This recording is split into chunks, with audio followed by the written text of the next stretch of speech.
थार की ऐसी नारी शक्ति जिसने बदल डाली 75 गांवों की 22,000 महिलाओं की जिंदगी। अभावों में पली, संघर्षों में तपी रूमा देवी कभी लाती थी 10 मील दूर से पीने का पानी, आज 7 समंदर पार फहराती है अपनी कला का परचम।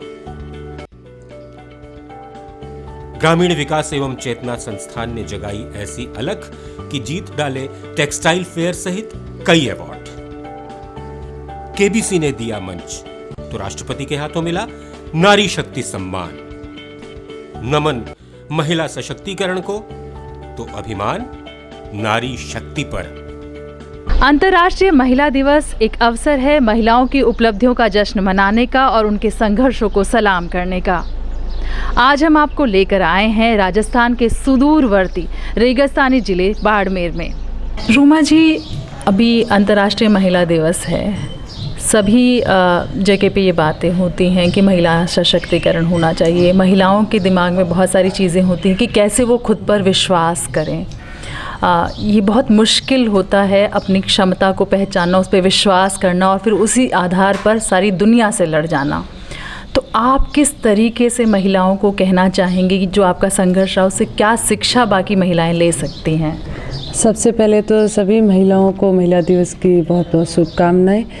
अभी कुछ महिलाओं के मन में संकोच होता है कि हम काम कर पाएंगे या ना कर पाएंगे। कुछ के मन में डर होता है कि हम ज़्यादा पढ़ी लिखी नहीं हैं तो आगे क्या होगा, या किसी के मन में ऐसा होता है कि समाज वाले लोग क्या बोलेंगे, या घर की कोई भी परेशानी हो सकती है। तो ऐसा मेरे साथ में भी हुआ था। जैसे मैं आपको बताऊं कि मैंने शुरुआत में घर से अलग एक रूम लेके काम शुरू किया था, लेकिन जब मैं सक्षम हुई तो वापस जॉइंट फैमिली में रहने लगी और आज भी मैं जॉइंट फैमिली में ही रह रही हूँ। तो इस तरीके से मैनेज करना अपने लिए ये होना चाहिए, अंदर हिम्मत होनी चाहिए कि हमें ये काम करना ही है और चाहे कोई भी मुश्किल आए, वो मुश्किल हमें कुछ नया सिखा के जाती है। उसको नेगेटिव ना लेके पॉजिटिव ले तो अपन आगे बढ़ सकते हैं ज़रूर। और सब महिलाओं में ये हिम्मत होनी चाहिए कि हमें अपने हाथ से कुछ न कुछ करना है, क्योंकि हुनर सबके पास होता है, वो चाहे कुछ भी हो सकता है, क्योंकि सिलाई कढ़ाई एक नहीं है, और भी कई चीज़ें हैं जो अपने पास है। जब हम बात करते हैं खुद पे भरोसा करने की, तो ज़्यादातर महिलाओं को और उनके घर वालों को ये लगता है कि बाहर जाएगी, कुछ सुरक्षा की चिंता उनकी होती है। कई बार ये होता है कि बेटी है उसको कैसे भेजें, पत्नी है उसको बाहर कैसे भेजें। आपके सामने भी ये सवाल ज़रूर आए होंगे, तो आपने उनका सामना कैसे किया? कि सबको विश्वास दिलाना होता है। हर किसी को डर तो होता ही है कि पता नहीं कल कोई परेशानी खड़ी हो जाए, लेकिन ऐसा कुछ नहीं है। अपन अपने सही रास्ते जा रहे हैं तो कोई दिक्कत नहीं होगी और अपन घर वालों को साथ में लेके भी काम शुरू कर सकते हैं। उनको विश्वास दिलाना ज़रूरी है कि हम सही रास्ते चल रहे हैं, इसमें कोई दिक्कत नहीं होगी। हम हमारा काम कर रहे हैं और इस काम के माध्यम से हम खुद कर रहे हैं, हमारी बहनों को साथ में लेके कर रहे हैं। आपने जिस तरीके से पूरे विश्व में अपनी एक अलग पहचान बनाई है, बाड़मेर की पहचान बनाई है, पूरे राजस्थान का सर जो है वो गौरव से ऊंचा किया है, तो अब क्या बदलाव आप अपने आसपास के समाज में देखती हैं अपनी सफलता के बाद में? देखिए, शुरुआत में जब मैं महिलाओं के घर पे जाती थी कि आप भी काम करो, इस तरीके का काम है, तो यहाँ पे पूरा डेजर्ट एरिया है और वहाँ एक घर से दूसरे घर पहुँचने में भी काफ़ी समय लगता है और ऊपर से टेम्परेचर भी लगभग 50 डिग्री से ऊपर रहता है गर्मियों में। तो उस टाइम में उनके घर पहुँचते कट्टे में सामान भर के लेके, तो घर वालों से जवाब मिलता कि हमारे घर नहीं आना है, पता नहीं आप क्या सिखा के जाओगे, कल ये हमारा कहना मानेगी नहीं मानेगी, कल कहीं जाने को बोलोगे आप।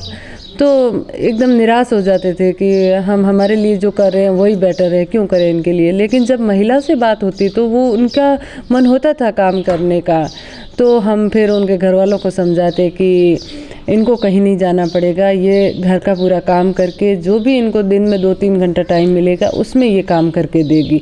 तो ऐसे करके कुछ महिलाओं को हमने साथ में जोड़ा और वो साथ में जुड़ी तो उनके पास जब इनकम आने लगी तो और भी बहनें साथ में जुड़ना शुरू हुई। तो इस तरीके से ये जो सफ़र शुरू हुआ था, तो आज 30,000 से ज़्यादा बहनें हमारे साथ में जुड़ी हुई है। लेकिन आज से 13 साल पहले जो संघर्ष किया था मैंने बहनों को साथ में जोड़ने के लिए, लेकिन आज वही बहनें सामने से कॉल करती है कि हमें भी आपके साथ में जुड़ना है। और कहीं पे भी एग्जीबिशन होता है, मैं एक को बोलती हूँ 10 तैयार होती है। और जब वो साथ में बैठ के ट्रेनिंग लेती है, क्योंकि हम जो स्किल डेवलपमेंट की या डिज़ाइनिंग की या मार्केटिंग की ट्रेनिंग करवाते हैं तो उन्हीं के घरों के बीच में करवाते हैं, लेकिन 40 महिलाओं का समूह बना के ऐसे ट्रेनिंग होती है। तो वो घर से घर का काम करके टिफ़िन साथ में लेके आके बैठती है, महिलाओं के साथ में बातें करती है। तो एकदम से उनको ये फील होता है कि हम स्कूल नहीं गए, लेकिन आज स्कूल की तरह ही हम ट्रेनिंग ले रहे हैं, एक क्लास का फील होता है। तो उसके बाद में उनकी जो सोच में बदलाव आया है वो ये आया है कि हम नहीं पढ़ पाई, लेकिन हम हमारी बेटियों को ज़रूर पढ़ाएंगे। जो हमने चाहा है वो हमारी बेटियां ना चाहे। मेरी तड़प कभी खत्म नहीं हो सकती। 2015 में लैक्मे फैशन वीक में रूमा देवी के परिधानों ने ऐसी धूम मचाई कि उन्होंने सबको पछाड़कर शीर्ष स्थान हासिल किया। 2016 में नीदरलैंड्स ने उन्हें वुमेन ऑन विंग्स खिताब अता किया। 2017 में सिंगापुर और जर्मनी में लगी प्रदर्शनियों में वे पूरी राजस्थानी आन बान शान से सम्मानित की गईं। वस्त्र मंत्रालय ने निर्यात संवर्धन में उत्कृष्ट कार्य हेतु 2018 में हस्तशिल्प परिषद सम्मान प्रदान किया। जो बदलाव आप लेकर आई हैं उससे काफ़ी सकारात्मक बदलाव हमारे आसपास आएंगे। एक जो चीज़ हमारे अंदर होती है हमेशा कि बहुत सारी महिलाएं हैं जो शायद आपकी तरह आगे बढ़ना चाहती हो, करना चाहती हो, लेकिन जो गांव की महिलाएं हैं उनको हमेशा ये परेशानी होती है कि अंधेरा सा होता है उनके सामने, कि उन्हें पता नहीं होता है कि किस साइड जाया जाए, कैसे जो है सरकारी योजनाओं का लाभ लिया जाए, या कैसे जो है अपने कामकाज को दिशा दी जाए। तो आपके सामने भी ज़रूर ये चुनौतियाँ आई होंगी, आपको भी लगा होगा कि कैसे, मतलब आपको ये तो होगा कि भरोसा कि हाँ जाना है, पर कैसे जाना है। तो आपकी किस तरह से मदद हुई, कैसे जो है वो चीज़ें आपके लिए आसान हुई, कैसे आपने अंधेरे में अपने लिए रोशनी तलाशी? देखिए, हर कोई काम करते हैं तो कंपटीशन भी होता है, कई लोग रोकने वाले भी होते हैं, लेकिन मैंने हमेशा जो मुसीबत आई उसको पॉजिटिव लेके ही आगे बढ़ी। जैसे मैं आपको एक घटना बताऊं, फैशन शो के टाइम में कि मुझे फैशन शो करना था, लेकिन एक आर्टिजन होने के नाते फैशन शो करने का कहीं मौका नहीं मिल रहा था। सब लोग यही बोल रहे थे कि ये डिज़ाइनरों का काम है, आपका नहीं, आप आर्टिजन हो, फील्ड में जहाँ काम कर रहे हो वही आपके लिए बेटर है। लेकिन काफ़ी मुश्किलों के बाद में राजस्थान हेरिटेज वीक हो रहा था, वहाँ जाके हमने रिक्वेस्ट किया तो वहाँ मैं फैशन शो करने का मौका मिला था। और उन्होंने भी यही बोला कि यहाँ पे बड़े डिज़ाइनर्स लोग आ रहे हैं, अवॉर्डी लोग आ रहे हैं, आप कैसे फैशन शो करोगे। लेकिन वहाँ से हमें मौका मिला। वास्तव में वो हमारे साथ प्रॉब्लम थी कि हम कैसे कॉस्ट्यूम डिज़ाइन करेंगे, क्या कलर थीम लेंगे, कैसा हमारा कलेक्शन बनेगा, हमें कोई आइडिया नहीं था। तो हमने सोचा कि हम और बड़े एनजीओ से जाके मदद मांगते हैं, वो हमारी इसमें हेल्प करेंगे। तो उन्होंने ये बोला कि ये डिज़ाइनरों का काम है, आपका लेवल नहीं है, आप जहाँ फील्ड में काम कर रहे हैं वही आपके लिए बेटर है। एकदम से ऐसा लगा कि मुझे तो रोना ही आ गया। मैंने कहा मदद करने वाला तो कोई नहीं है, लेकिन ये फैशन शो मैं ज़रूर करूँगी। तो मैंने खुद में बैठ के जो समझ में आया कलर लिया, कॉस्ट्यूम डिज़ाइन किया और फैशन शो के रैंप तक पहुँचे। दिल में धड़कन हो रही थी कि पता नहीं लोग पसंद करेंगे नहीं करेंगे, लेकिन हमारे प्रोडक्ट जैसे ही रैंप पे आए, सारी ऑडियंस और डिज़ाइनर्स लोग खड़े होकर तालियां बजाने लगे। और उन्हीं में से 5 बड़े डिज़ाइनर्स बाड़मेर में आके यहाँ से कलेक्शन बनवाया उन्होंने, जैसे बीबी रसेल, हेमंत त्रिवेदी, अब्राहमन ठाकुर, एलमेंडा मनी जी। तो इस तरीके से ये फैशन शो मैंने किया और सटा 1600 मेरा था और डिज़ाइनर ऑफ द ईयर का अवार्ड भी मैंने ही जीता। अगर मैं उस दिन ये मौका छोड़ देती, हिम्मत हार जाती, तो डिज़ाइनर का खिताब नहीं जीत पाती। अभी हाल ही रूमा देवी विख्यात टीवी कार्यक्रम कौन बनेगा करोड़पति में कर्मवीर की पदवी से नवाजी गईं। दस्तकारी के क्षेत्र में उत्कृष्ट योगदान के लिए अपनी अलग पहचान बनाने वाली रूमा देवी को राष्ट्रपति रामनाथ कोविंद ने भारत का प्रतिष्ठित नारी शक्ति पुरस्कार प्रदान किया है। अभी हाल ही रूमा देवी ने अमेरिका के हार्वर्ड विश्वविद्यालय में अपने उद्बोधन में जब अपना संघर्ष और सफलता का सफर बयान किया तो पूरा सभागार तालियों की गड़गड़ाहट से गूंज उठा। सामाजिक सरोकारों के प्रति समर्पित दूरदर्शन ने रूमा देवी की उपलब्धियों को समय समय पर उजागर किया है, जिसका वे आभार मानती हैं। रूमा जी, एक आपकी जो सबसे ख़ास बात है वो ये है कि जैसे कि मैंने शुरू में भी कहा कि आपने अपना जो परंपरागत काम जो आप लोग बहुत टाइम से करते आए हैं, तो उसी को आपने अपना जो है लक्ष्य बनाया, अपना प्रोफेशन उसको चुना। तो आज की पीढ़ी में हम लोग ये देखते हैं कि जो है अपने किसी काम को कई बार वो जो छोटा समझते हैं कि ये काम छोटा है, या फिर जो नई पीढ़ी है वो हमारे जो परंपरागत कार्य हैं उनमें रुचि नहीं लेती है, युवा पीढ़ी स्पेशली।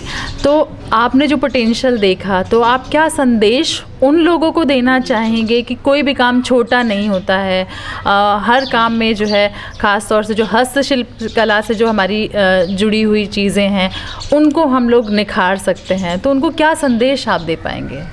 जी, मैं ये कहती हूँ कि सबसे छोटा काम माना जाता है। जब फर्स्ट बार हमें कलेक्टर साहब के हाथों से अवार्ड मिला तो हमें इतनी खुशी हुई थी कि हम सबसे छोटा माने जाने वाला सुई धागे का काम कर रहे हैं, और इसके कारण हमें कलेक्टर साहब के हाथों से प्रशस्ति पत्र मिला है। हमें बहुत खुशी हुई थी। हमने सोचा कि हम आगे और अच्छा काम करेंगे। इसके बाद में जब राज्यपाल जी के हाथों से अवार्ड मिला तो हमने सोचा कि हमें एक और नई जिम्मेदारी मिल गई है, तो वो जिम्मेदारियाँ निभाने की हमने पूरी कोशिश की। उसके बाद में राष्ट्रपति जी के हाथों से जब नारी शक्ति पुरस्कार मिला तो हमारी खुशी का कोई ठिकाना नहीं था, क्योंकि राष्ट्रपति भवन हम दूर से देखते थे, लेकिन अंदर जाके सम्मान लेंगे ये कभी नहीं सोचा था। और वो सम्मान मेरी अकेली का नहीं, मेरे साथ में जो 30,000 बहनें मेहनत करती है उन सभी का है। और उसके बाद में जब केबीसी से कॉल आया कि आपको हम सोनी चैनल से बोल रहे हैं और कौन बनेगा करोड़पति शो में इनवाइट कर रहे हैं, तो एक बार तो मैंने सोचा कि ये फेक कॉल होगा, लेकिन नेक्स्ट डे उनका और कॉल आया। क्योंकि मैं ज़्यादा पढ़ी लिखी नहीं हूँ, वहाँ पे तो क्वेश्चन आंसर होते हैं, तो मैंने कहा मुझे क्यों करेंगे, ज़रूर फेक कॉल ही होगा। तो नेक्स्ट डे उनका और कॉल आया। और हमारा स्पेशल शो होता है फ्राइडे को, उसमें हम ऐसे गेस्ट को बुलाते हैं जिनको कर्मवीर अवार्ड देते हैं। तो मैंने कहा ठीक है, आप मेल भेज दीजिए। उनका मेल आया। उसके बाद में उनकी टीम आई। यहाँ पे 5 दिन की शूटिंग चली। एक दिन वहाँ पे बॉम्बे में शूटिंग हुई, अमिताभ बच्चन जी के साथ में बैठ के खेलने का मौका मिला। तो इस तरीके से मुझे हार्वर्ड यूनिवर्सिटी से जब इन्विटेशन आया कि हम हमारे एनुअल फंक्शन में एज ए स्पीकर के तौर पे आपको बुला रहे हैं, मैंने कहा ना तो मैं अच्छी स्कूल में पढ़ पाई, ना कभी कॉलेज के बारे में सोचा, और सीधा हार्वर्ड यूनिवर्सिटी जाके मैं क्या करूँगी। 1 महीना तक हमने उनको रिप्लाई भी नहीं दिया। लेकिन जब हम वहाँ गए, एक दिन हमारा वर्कशॉप हुआ वहाँ पे, दूसरे दिन स्पीच थी, वहाँ के स्टूडेंट्स ने सुई धागा लेके काम किया हाथ में लेके, तो उन्होंने बोला कितना मुश्किल काम है आप कर रहे हैं। तो इंटर्नशिप करने के लिए बच्चे यहाँ आने के लिए तैयार थे। और उसके बाद में भारतीय दूतावास में प्रोग्राम रखा गया, बहुत सारी यूनिवर्सिटी के प्रोफेसर लोगों को बुलाया, और उन्होंने जब यहाँ की कला के बारे में सोचा समझा तो बोला कि हम यहाँ से स्टूडेंट्स भेजेंगे, वहाँ पे रिसर्च करेंगे और वहाँ की कला को यहाँ के सिलेबस में शामिल करेंगे। तो ये हमारे लिए ये पल बहुत महत्वपूर्ण था। लेकिन उसके बाद में कोरोना काल आ गया, लॉकडाउन लग गए, अभी तक वो काम पेंडिंग है। उम्मीद है कि जल्दी होगा।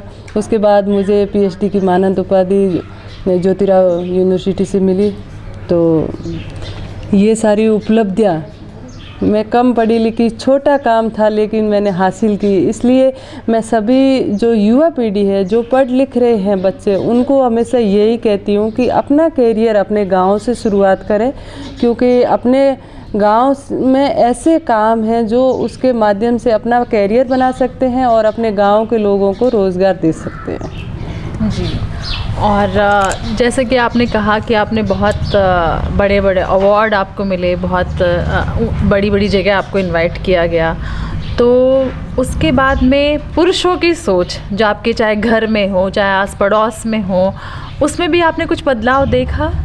जी बिल्कुल। पहले मतलब महिलाओं को काम नहीं करने देते थे या कहीं बाहर नहीं भेजते थे। आज कोई भी महिला बोलती है कि हमें रूमा जी ने बुलाया है तो वो बोलते हैं कि रूमा जी ने बुलाया है तो जाओ आप कोई दिक्कत नहीं। तो इतना विश्वास हुआ है उनका, और उनका भी साथ मिल रहा है अब तो। जी। और जैसा कि हम सभी जानते हैं Ruma as a brand, Ruma Devi का जो ब्रांड है वो हम सभी जानते हैं। कोई ऐसी बात आप बताना चाहेंगी जो एक रूमा देवी जो एक है, एक पर्सन है, तो जिसको शायद लोग उस पहलू से नहीं जानते हैं, तो ऐसा कुछ आप शेयर करना चाहेंगी लोगों से? कुछ ऐसा ब्रांड तैयार किया जाए जिससे अपने कला को पहचान मिले। तो अमिताभ बच्चन जी ने उस टाइम ये बोला कि आपका नाम ही ब्रांड बन चुका है, आप किसी और तरफ देखो ही मत, आपका नाम ही ब्रांड है। और उसके बाद में जब कोरोना काल आया, लॉकडाउन लग गए, सारे एग्जीबिशन बंद हो गए, शोरूम में सामान जाना बंद हो गया, एक्सपोर्ट बंद हो गया, तो उस टाइम हमने सोचा कि अब ये जो पल है ये हमारे आर्टिजनों के लिए बहुत मुश्किल है, लेकिन अपन इसकी पहल करते हैं। इसमें ऑनलाइन वेबसाइट तैयार किया और उसका नाम रखा rumadevi.com। आपने कहा कि आपने अपनी सफलता के बाद में जो बाकी महिलाएं हैं उनके लिए भी काम किया है। 30,000 महिलाएं, बहनें जो हैं आज आपके साथ जुड़ी हुई हैं। तो जो आपकी ग्रामीण विकास चेतना संस्था है, उसको आप कहाँ तक ले जाना चाहती हैं? आप क्या सपना देखती हैं महिलाओं के लिए? अपनी संस्था के द्वारा आप किस तरह से उनको सशक्त करना चाहती हैं? अभी हमारी संस्था है जो महिलाओं के हेल्थ पे और एजुकेशन पे भी काम कर रही है। जैसे मेरी 8वीं में स्कूल छूट गई थी, तो अभी भी बहुत सारी लड़कियां ऐसी हैं जिनकी 8वीं या 10वीं में स्कूल छूट जाती है, तो उनके लिए हम स्कॉलरशिप की व्यवस्था करते हैं जिससे वो आगे पढ़ सके। सालाना 25,000 रुपये उनको देते हैं। और इसी तरीके से जैसे खेल कूद में यहाँ पे गांव में ऐसी व्यवस्था नहीं है जहाँ वो तैयारी कर सके, वो आगे आ सके, तो हम अभी एक स्टेडियम बना रहे हैं इंटरनेशनल लेवल का। उसमें महिलाओं को ज़्यादा वरीयता दे रहे हैं और उनके रुकने की सारी फैसिलिटी होगी, खेलने के सारे गेम्स होंगे। तो इस तरीके से हम कर रहे हैं कि हमारी जो बहनें हैं वो आगे आएँ, हर क्षेत्र में आगे आएँ, आगे बढ़े, कि हर महिला सक्षम बने। ये वो रूमा देवी है जो कभी 10 किलोमीटर दूर से पानी भरकर बैलगाड़ी से घर तक लाती थी, आज 7 समंदर पार फहरा रही है अपनी कला का परचम। अभावों में पला बचपन आज उपलब्धियों के खजाने में तब्दील होकर परिपक्व हो चुका है। रेतीले धोरों की सोंधी महक, वहां के चटख रंग और कण कण में व्याप्त संगीत से रूमा को जो ऊर्जा मिलती है वो हजारों महिलाओं में बंटकर उनके उल्लास और उपलब्धियों में 4 चांद लगा देती है।